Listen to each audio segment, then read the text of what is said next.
Good morning. One more time. Good morning. Much better, much better. You guys showed up today. My name's Anthony Curtis. I'm with the foundation. Welcome to the White House East Room. How many of you have been to one of our Meet the Presidents programs before? How many of you have been to all of them up until today, this last one? If you've come to all of them, you really deserve a round of applause. Good job. Today we have a special treat because today we have the president whose name is on the building. I don't know if you know, but the little house that's right outside here was where the president was actually born. There were hospitals around then, but it was a rainy night, and he was actually born in that little house. So after he was born, he had several little brothers. And today, we have his youngest brother, Ed, portraying the president himself. So on top of that little house, there's a tiny little bedroom. How many people do you think can fit in that tiny little bedroom? 2? No. I bet they wish there was 2. How many? 4 people in that little bedroom. And there was enough still to go around to produce the 37th President of the United States. So I'm going to go ahead and let Ed speak a little bit about his brother himself. If you'd all please join me and stand and welcome Ed Nixon portraying President Richard Nixon.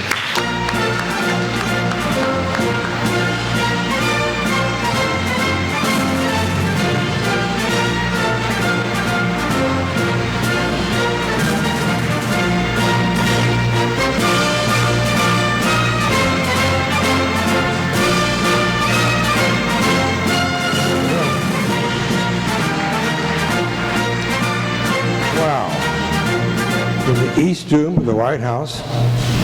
It's amazing. How did I get here? I think you all know. It all began out there in that little house where I was born, and shared a little room upstairs with 3 brothers. Can you imagine? Twin beds, just 2 of them, and 4 brothers. We had to behave, or my dad would have had it, and we'd have had it. Anyway, that was a humble beginning. And I'm reminded often of Stephen Ambrose's reference to Yorba Linda as a quiet, boring town. And look at all these books that have been written about me, and many more. This is just the biggest volume. Stephen Ambrose, a great historian, sometimes a friend, sometimes not so friendly. And we refer to Yorba Linda as a place where there was no liquor allowed. It was a very boring, quiet town. The boys had nothing to do but go to church and listen to their parents. And I thought about that later. Why did he say a thing like that? Today, the children are all distracted with toys and games that are invented by other people. But we were living out here, and we invented our own games and became quite creative at it too, even to the extent of taking an illegal dip in the ditch out there, which was the irrigation canal, and we got all kinds of trouble for that. But you know, growing up as we did, we may have been poor, but as Eisenhower pointed out, we didn't know it. And we proceeded on to do other things, each of us in our own way. My brothers all went in different directions. I happened to go toward Washington because I could see a mission that had to be accomplished. Now, when you grow up and you have ideas that you want to do, you want to have a mission somewhere out there, are you going to be listening to other people's ideas about what you should do? Well, maybe you should listen at least. And your parents will have something to suggest, I'm sure, and hopefully they'll help you achieve them. I know they will, because they love you. But you know, with parents and families, we have the future of the country. If we ever lose sight of that, we will be in trouble. So when you grow up, be sure that you aim for family life that is strong and instructive to the children that come along, because we want you all to do your very best and be happy. That's the world that is. When we think about what we want to be when we grow up, older folks will remember, gee, I wanted to be a Navy captain, or I wanted to do this or that. Do any of you know what you want to be, and you're sure what you want to be when you grow up? Does anybody have an idea? What do you like to do? What would you like to do when you grow up? Anybody? No, you have ideas. Good. You know already what you want to be? What's that? An artist? Good show. Art is a very important thing because we learn from art how to become a scientist if necessary. You have one.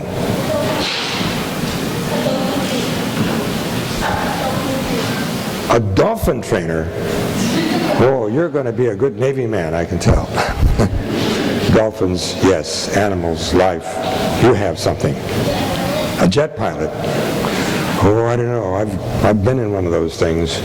It's awful boring up there, sitting on a hard seat at 40,000 feet and you can't see any girls. Ooh. I kind of like the helicopters because you could wave the girls on the beach going down the coast, you know. A jet pilot's a good objective. You have something. A spaceman. You want to be an astronaut? Whoa. Ah, we've seen that one go. We did it in 1968. Another one? That's good. At least you have objectives. You may never achieve what you have in mind right now, but you can sure work towards something and learn all you can to make it as good as you can. So that's what's great. Whether they write books about you like this, or they just admire you as a person who loves other people and is concerned about the world, that's what's most important. You know, I'm going to show you something on the screen here in a moment, which begins, I think they put some things on the screen, I have to refer to what they are. What did you do for me there, Anthony?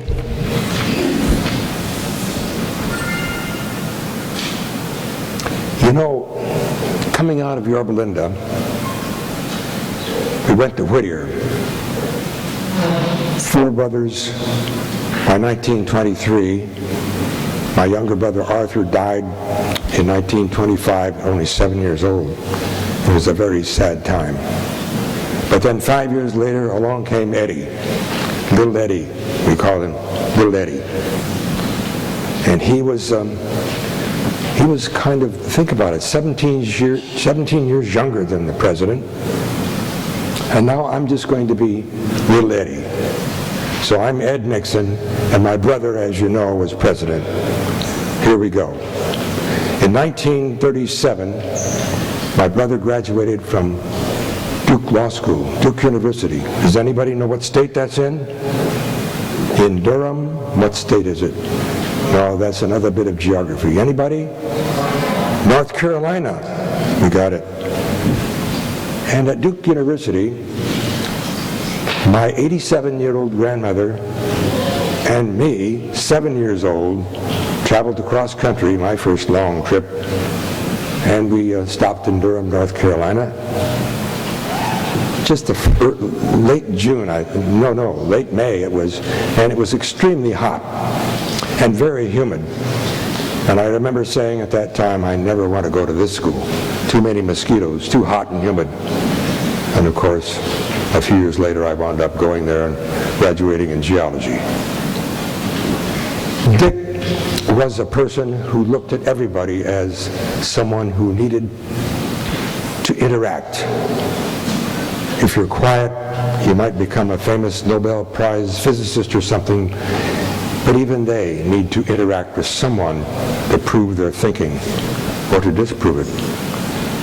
So when you grow up and you find yourself going to school, beyond where you are now, you have those objectives that you had in mind and you want to carry them to the nth degree, as far as you can go with them. If you want to be an astronaut, I'm not sure you should go to Mars. I'm not in favor of that one. Going back to the moon is far enough. I'm not sure we should even do that. Because I've learned that in space, there's an enormous amount of radiation that we really have no idea how to control yet. We may find out. And some of you will probably work on those kinds of problems someday. But by and large, we come to this this area. After that law school trip, Dick came back to Whittier,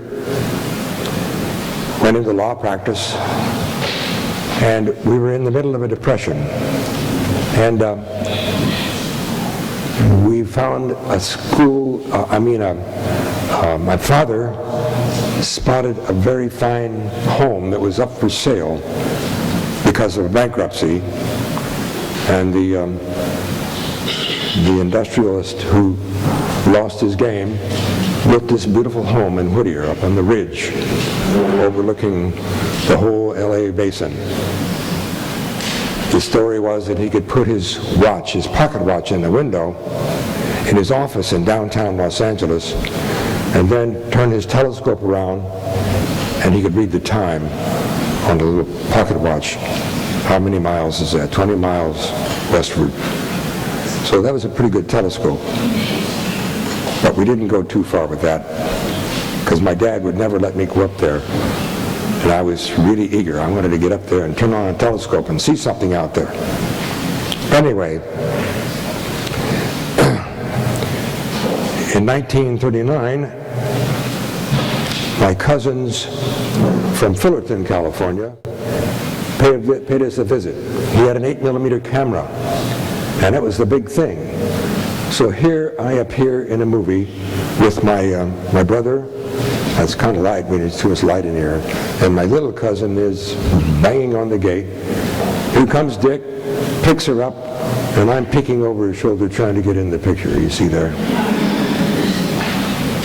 Well, that was the beginning of something. It's a beautiful home. Here's my brother Don. He picked her up and said hello. And we proceeded from there on down to the gardens, which is a beautiful spread all the way down to the next street. Tropical plants, a recirculating stream going from the top to the bottom with ponds step down the way. There's my dad and my mom and little cousin Barbara in the garden. Anyway, that's what inspired the next move when my brother Dick met Pat Bryan. And what happened then? Well, as people do, they fall in love. Why do they do that anyway? It just comes along. And they decided to get married. So in Mission Inn in Riverside, they were married June 25th, 1940, and I was 10 years old. I remember it vividly. But it was a very small ceremony. Pat was a shy girl. She didn't want a whole big crowd. She just wanted to see close family and friends.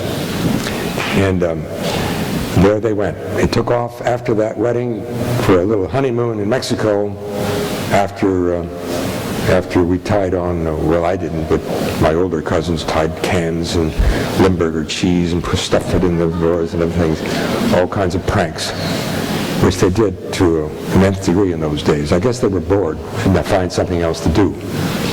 They came back from that honeymoon and decided to have a reception here in this home, and it was quite a thing.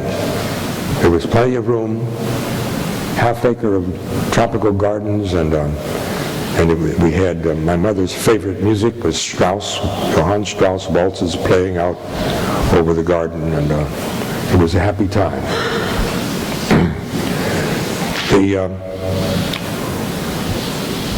The years that followed that, World War II, Pat worked in San Francisco and Dick went over to the South Pacific, 13 months on Bougainville and Green Island.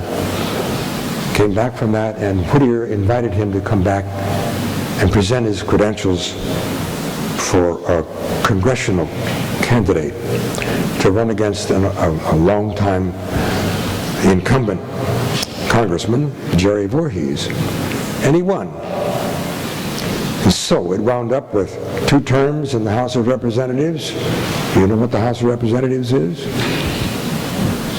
It's one branch of the government. And then 2 terms in the House, and then went to 2 years in the Senate, and then Eisenhower selected Richard Nixon to be his running mate. He didn't have as much experience as Sarah Palin, but he picked him.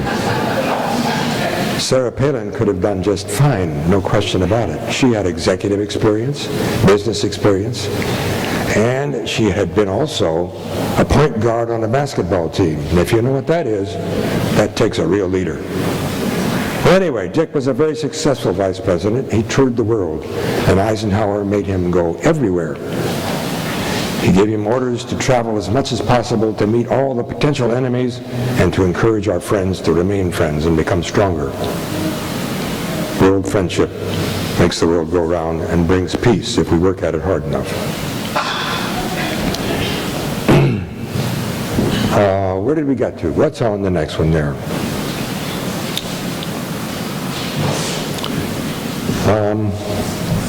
As you can see, when you wind up at the White House and you're President of the United States, you can have another house, another home. Maybe it's in your home state, maybe it's in Florida where many people want to go without good reason. But Dick had a home here in San Clemente, California, called the Western White House, La Casa Pacifica. And this photo was taken down there in 1970 perhaps. My brother Don on the right, Dick in the middle, and of course this tall guy, that's little Eddie. And you know, I was 5 inches taller than Dick, but I always looked up to him. For one thing, he was 17 years older and knew a whole lot more, and I wasn't going to fight with him on anything anyway. Even though we might have disagreed sometimes, we never really got into a scrap.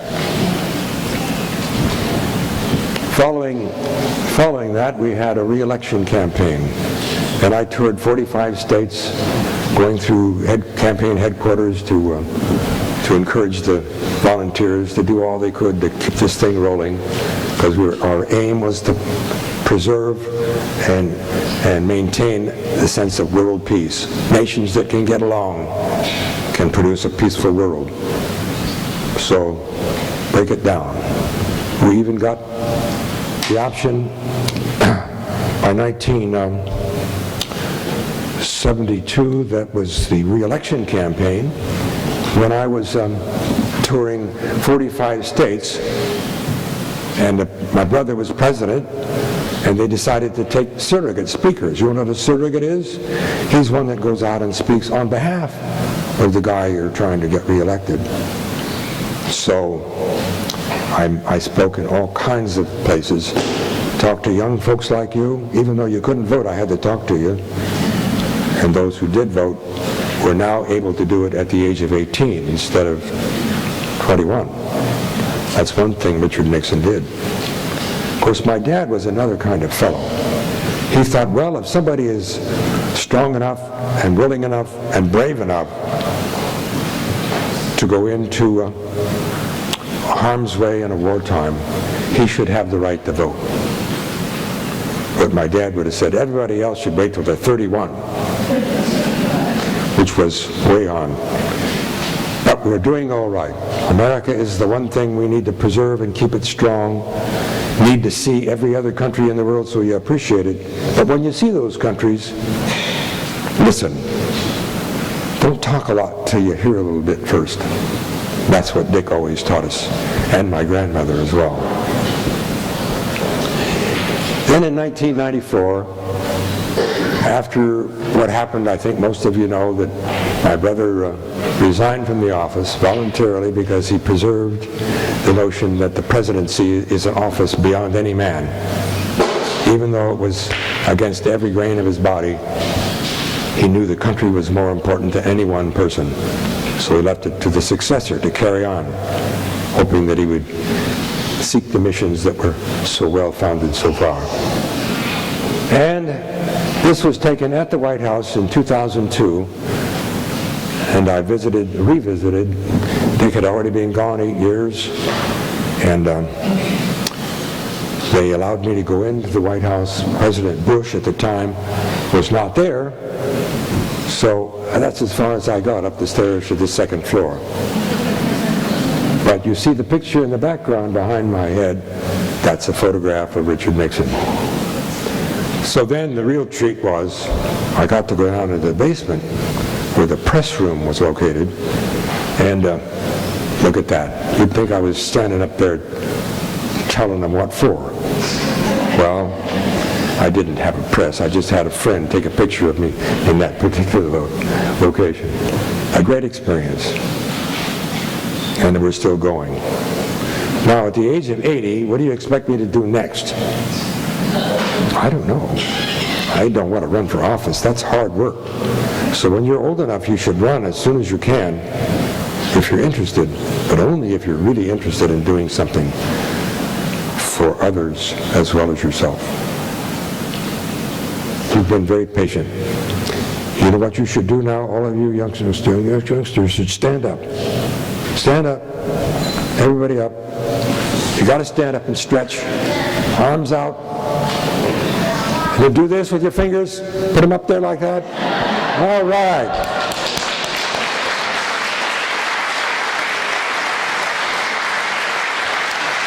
Okay, you can take it easy a little bit longer. We'll see if there anybody wants to ask any questions. Anyone have a question? Yes, sir. How old am I? I was born in 1930. How old am I? 70, must be 80. Yes? What house did I live in? I didn't live in this house because the family had already left here in 1923, and I wasn't born until 7 years later in Whittier. So I lived in that house you saw on the screen for I was 9 years old, and quite a place. I really enjoyed it. Yes, sir.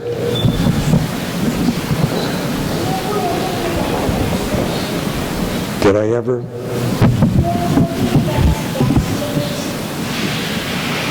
Do you understand it? What? Yes, my dad's gas station. He had a gas station where they had tires. They sold tires, and the old gas pumps were a glass cylinder, and you whoop, whoop, whoop, whoop, whoop, held 10 gallons, and it was very inaccurate, but we pumped gas, and by George, people are still pumping gas. We should stop pumping gas pretty soon because it's going to be about $25 a gallon. That'll be a bad time. Where your dad was born, when was he born? What year was your dad born? Was my dad born? Yep. Oh, wow. He was born in 1878.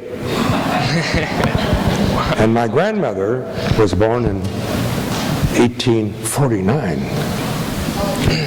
Now, this picture up here is another story. I could tell you about that. Anybody have a horse? Anybody ride a horse? Not old enough yet. No, there are no more horses here. That's what it is. We have cars, right? And cars are a lot easier than horses. But What did you do in your spare time? what do I do in my spare time? What did Richard Nixon do in your spare What did time? he do in his spare time? He read a lot of history. That's a good question. A lot of history. He loved history. And he always pled with me, you got to read more history.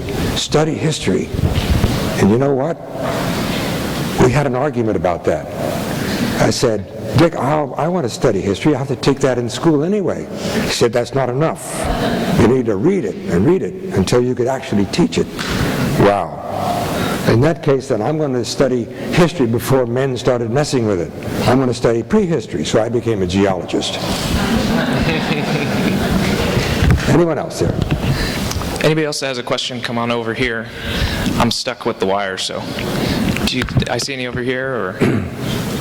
No more questions? Good show? All right, let's hear it for Ed You're on. Nixon.